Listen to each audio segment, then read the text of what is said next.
Hey y'all, and welcome to the Birmingham real estate market update. This is the 64th week of us going through and looking at the Birmingham real estate market week by week and taking a look at inventory and changes in pricing and volume of closed sales, all the statistics that keep us informed on what's happening in our Birmingham real estate market. So that's what we're going to do again today. My name is Rob Drum. I'm a real estate broker at eXp Realty here in Birmingham, Alabama. I am doing a webinar this month on investing in Birmingham real estate. We'll cover neighborhoods, strategies, all the kind of things you'd want to know to get started investing in real estate here in Birmingham. And that is on next Friday, 1 week from today, the 30th at 3 o'clock. And you can register for this webinar at robert.h.drum.us/webinar. So let's get started for the statistics. Today, we had 470 closings in the last week. That compares to 629 closings the same week the previous year. And you can see that for the month of July, we're running, I guess, slightly behind pace of last year. I think last year, July was kind of a makeup month for the months that got hit by the coronavirus shutdown and the kind of lack of sales that happened, kind of overcompensated last July. So those numbers were a little high, and I think it'll be the same thing in August. So this year we're running a little bit behind pace, but I don't think that is really saying a whole lot.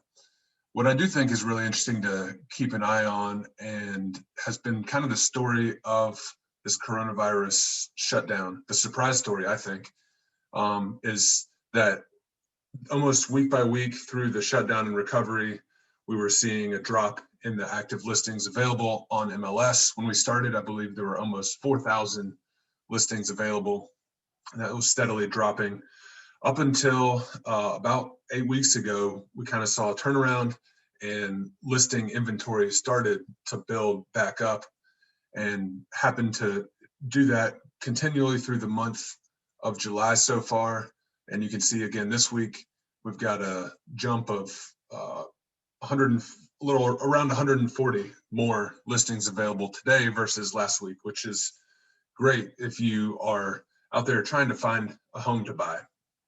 You can see the number of homes under contract set to be sold is really held steady. So properties are still going under contract at about the same rate, but we've got a couple more coming active on the market that are giving people some time to take a look at them. So again, if you're out there looking, that's great. Another thing that is really great if you're out there looking, this week we saw a drop in the 30-year mortgage index from 2.88 to 2.78. So a tenth of a point less on the average 30-year mortgage rate that we're seeing. And again, this number is from the St. Louis Fed. They track this data, and it's good to just keep a kind of a rule of thumb on what interest rates are and watch that as we continue through this recovery. And that's one of the big things that I'm keeping an eye on, and so sharing with y'all.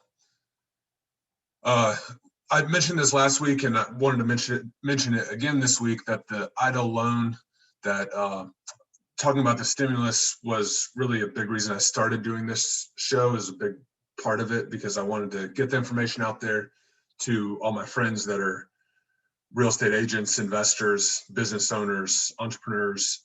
A lot of my friends are in those types of industries, and there was a lot going on to support them, and I wanted to get the information out, and it did. I have tons of people just telling me all the time how much that helped them and how much that alerted them to getting capital and grants and things that were available to those people who needed it. And one of the things was the EIDL loan. Just recently in April, they announced that you can get an increase in your previously issued EIDL loan. And that's just working capital for business owners. They kind of changed the rules on it, made it so you had longer before you had to make your first payment. A couple other kind of tweaks to the program that make it even better than it was before. So you want to be sure that you at least take a look at that if you've if you're a small business owner and have applied for that EIDL loan previously. Again, if you're interested in investing in Birmingham real estate, you can sign up for the webinar I'm doing next week. You can sign up at robert.h.drum/webinar. And thank you all for watching. As always, definitely means a lot to me. I'd love it if you would subscribe to this channel and like this video. And I will see you next week.